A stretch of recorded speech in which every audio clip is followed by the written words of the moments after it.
39% চাকরি হচ্ছে কৃষি রিলেটেড, অর্থাৎ তুমি 39% দেশের সর্বমোট চাকরির 39% চাকরি তুমি হচ্ছে কৃষিগুচ্ছ থেকে পড়াশোনা করলে পাবে।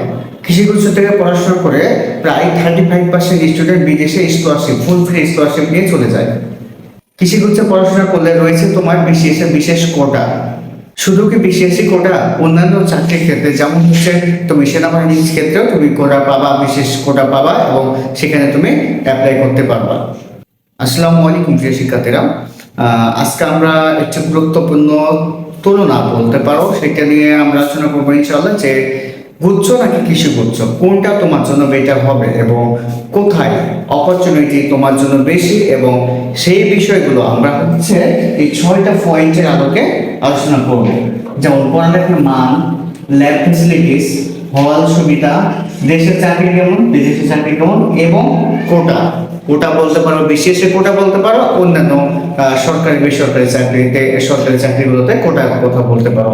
তো এই 6টা বিষয় নিয়ে আমরা আজকে তুলে ধরার চেষ্টা করবো ইনশাআল্লাহ। তোমরা যদি ভিডিওটি শেষ পর্যন্ত দেখো, মনোযোগ সহকারে দেখতে থাকো, তাহলে তোমরা বুঝবা যে আসলে তোমার জন্য কোনটা বেটার, গুচ্ছ নাকি কৃষিগুচ্ছ, এবং তুমি সঠিক সিদ্ধান্ত নিয়ে সামনের দিকে এগিয়ে যেতে পারবা ইনশাআল্লাহ। হয়তো তোমাকে কেউ বলে দেওয়ার কেউ ছিল না, বা তোমার মেন্টর কেউ ছিল না যে কোনটা তোমার জন্য বেটার হবে। তো আশা করি এই ভিডিওটা দেখার পরে তোমার বিষয়গুলো ক্লিয়ার হবে এবং আর কোনো মেন্টরের দরকার হবে না, এবং তুমি সঠিক সিদ্ধান্ত তুমি নিজেই নিতে পারবা ইনশাআল্লাহ। দেখো, আমরা হচ্ছে তার আগে একটি কথা বলিনি, যারা হচ্ছে কৃষিগুচ্ছ ফ্রি পরীক্ষা দিতে চাও তারা ডেসক্রিপশন বক্স থেকে যুক্ত হয়ে যাও। আমরা দ্রুত কৃষিগুচ্ছের জন্য ফ্রি পরীক্ষা দিব ইনশাআল্লাহ।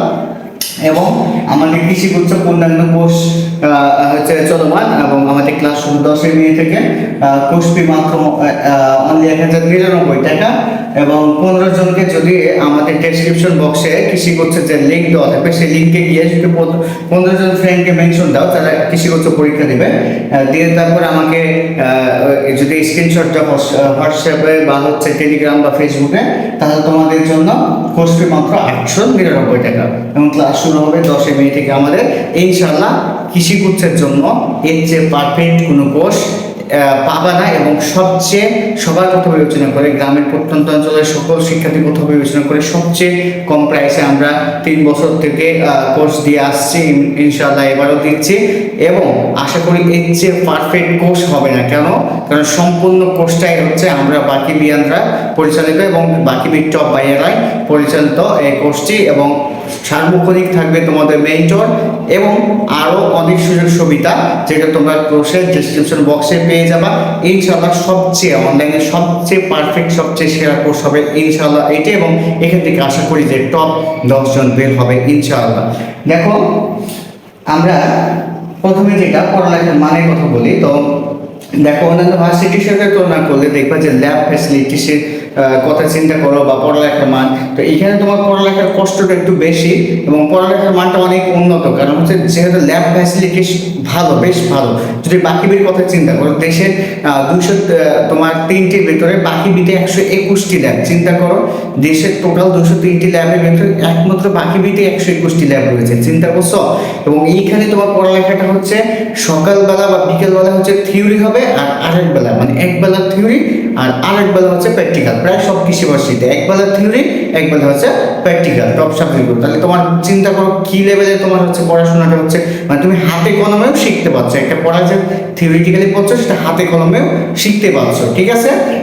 তারপরে দেখো ল্যাবের কথা বললাম, তো ল্যাব যে সারা দেশে 203টি মধ্যে 121টি ল্যাবই হচ্ছে বাকিতে, এবং অন্যান্য কৃষি বিশ্ববিদ্যালয়গুলোতে আরো ল্যাব আছে।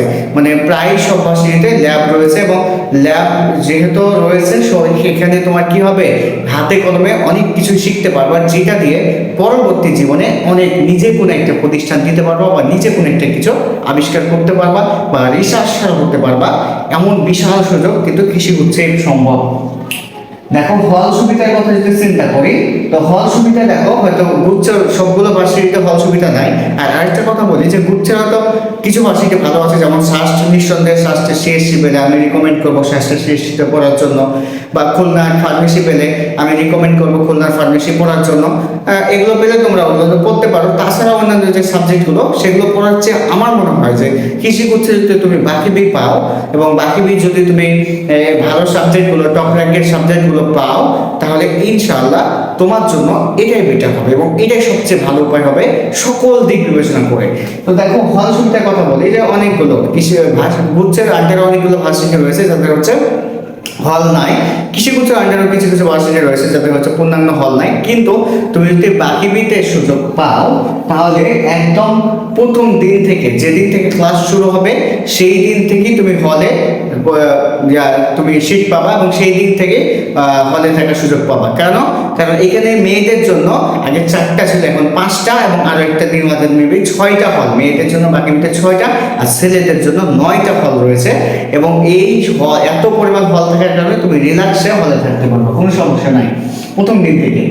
দেশে চাকরির কথা যদি বলি তো দেশে হচ্ছে হিউজ চাকরি রয়েছে। আমি বলছি যে দেশের 39% চাকরি হচ্ছে কৃষি রিলেটেড, অর্থাৎ চিন্তা করো টোটাল 100% যদি চাকরির চিন্তা করো তাহলে এই মাত্র কৃষি থেকে পড়াশোনা করে মাত্র যেখান থেকে সারা দেশে কৃষি করছে সেই মাত্র 3,500, সেইখান থেকে তুমি চিন্তা করো সেই 3,500 শিক্ষার্থী দেশে 39% চাকরিতে বিলং করছে বা বিলং করবে, তাহলে চিন্তা করো কত একটা বিশাল সুযোগ চাকরির। কোটার কথা যদি বলি, দেশের চাকরির ভিতরে আবার কোটা রয়েছে, যেমন সেনাবাহিনীতে তুমি কোটা দিয়ে প্রবেশ করতে পারবা লেফটেন্যান্ট অফিসার হিসাবে এবং 30 বছর বয়স পর্যন্ত, মেবি খুব সম্ভবত 32 হতে পারে, তবে 30 পর্যন্ত মোটামুটি এটা শিওর।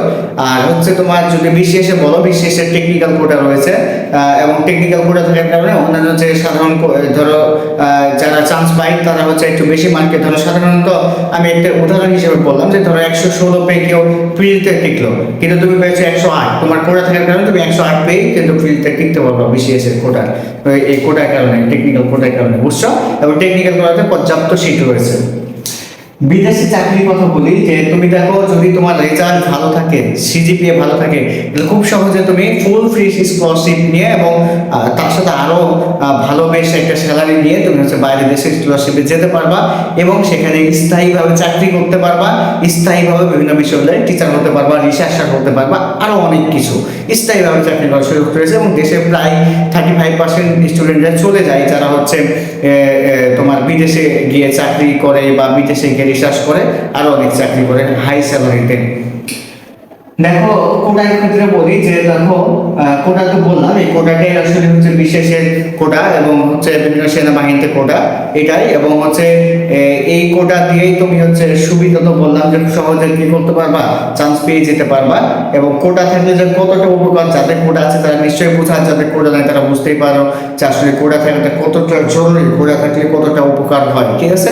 তো ওভারঅল চিন্তা করলে দেখা যায় যে ঘুরছে যে 2টা ভার্সিটি বললাম, সাস্টে সিএসসি এবং কল্যাণ ফার্মেসি, এবং আরো দু একটা হয়তো ভালো সাবজেক্ট আছে, সেগুলো বাদে তোমার হচ্ছে সবচেয়ে বেটার হবে কৃষি গুচ্ছে চলে আসে। এবং কৃষি গুচ্ছে একটা ভালো যেহেতু শিক্ষা দেওয়া হয় এবং সেখানে যেহেতু তোমার ল্যাব ফ্যাসিলিটিস রয়েছে এবং সেখানে হচ্ছে হাতে কলমে শিক্ষা দেওয়া হয় এবং তুমি নিজের কর্মসংস্থান নিজে করার সুযোগ পাবা। চাকরির জন্য হয়তো চাকরি তুমি করতে পারলো না, কিন্তু তুমি একটা নিজের নতুন ধরো এখান থেকে অনেক কিছু হাতে কলমে শিখো, সেটাকে ব্যবহার করে একটা প্রতিষ্ঠান দিতে পারবা, একটা কোম্পানি দিতে পারবা, একটা প্রজেক্ট করতে পারবা, অনেক কিছু। এবং সাথে তো রয়েছে টিচার হওয়ার সুযোগ। তোমার হচ্ছে কোটার আন্ডারে আরো রয়েছে যে তোমার হচ্ছে ভার্সিটিতে যদি কৃষি ভার্সিটি বলতে সাধারণত 10% স্টুডেন্টের ভিতরে থাকলে তুমি হচ্ছে কোটায় টিচার হতে পারবা। বিশেষ করে বাকি মিতে এটা হচ্ছে একদম স্ট্রিক্টলি মানা হয় যে 10% এর ভিতরে কোটার ভিতর থাকলে তুমি হচ্ছে টিচার সাধারণত হতে পারো, ঠিক আছে? আর হচ্ছে অন্যান্য সুযোগ সুবিধার কথা তো বললাম। আর হচ্ছে তুমি হচ্ছে আরো যদি বলো ফ্যাসিলিটিস বা হচ্ছে বাইরের দেশের কথা বলো, বাইরের দেশে স্থায়ী হওয়ার কথা বলো, সবকিছু তুমি এখানে পাচ্ছ, কিন্তু হয়তো তুমি গুচ্ছের আন্ডারে সবকিছু পাবা না, সবল সুবিধা এবং পড়ালেখার মান হয়তো অনেকটা কম হবে। তবে আমি বলছি না যে গুচ্ছে একদমই খারাপ, তুমি যদি গুচ্ছে চান্স পাও করতে পারো, কিন্তু তোমার জন্য বেটার চয়েস হবে আরেকটা বেটার চয়েস গুচ্ছ বাদে হচ্ছে কৃষি গুচ্ছ হচ্ছে তোমার চেয়ে তার চেয়ে বেটার চয়েস। তুমি চেষ্টা করো কৃষি গুচ্ছে আসার জন্য, বিশেষ করে বাকি টার্গেট রাখো, শেরে বাংলা টার্গেট রাখো, সিলেট টার্গেট রাখো, এগুলো ভালো, গাজীপুর টার্গেট রাখো, এগুলো টপ র্যাঙ্কেড কৃষি গুচ্ছে, এগুলোর ভেতরে তুমি চান্স পাও তাহলে ইনশাআল্লাহ তোমার জন্য বেটার হবে। গুচ্ছের পরের ভার্সিটিগুলো বা হচ্ছে সাস্টে সিএসসি বা প্রথম দিকের সাবজেক্টগুলো, খুলনা প্রথম দিকের সাবজেক্টগুলো বাদে তোমার জন্য কৃষি ভার্সিটিটা হচ্ছে সবচেয়ে বেটার হবে এবং সেখানে সুযোগ পাওয়াটা তোমার জন্য একটা সৌভাগ্যের বিষয় হবে ইনশাআল্লাহ। তো আশা করি তোমরা বিষয়টা বুঝতে পেরেছো। তারপরে যদি আর কোনো কিছু প্রশ্ন থাকে কমেন্টে জানাতে পারো, আমি সেই রিলেটেড ভিডিও দেওয়ার চেষ্টা করবো ইনশাআল্লাহ। এবং যারা চাও কৃষি গুচ্ছের কোর্সে লঞ্চ করতে পারো, ইনশাআল্লাহ তোমাদের জন্য সবচেয়ে বেটার, সবচেয়ে ভালো একটি কোর্স হবে। তো সবার জন্য শুভকামনা রইল। আসসালামু আলাইকুম, আল্লাহ হাফিজ।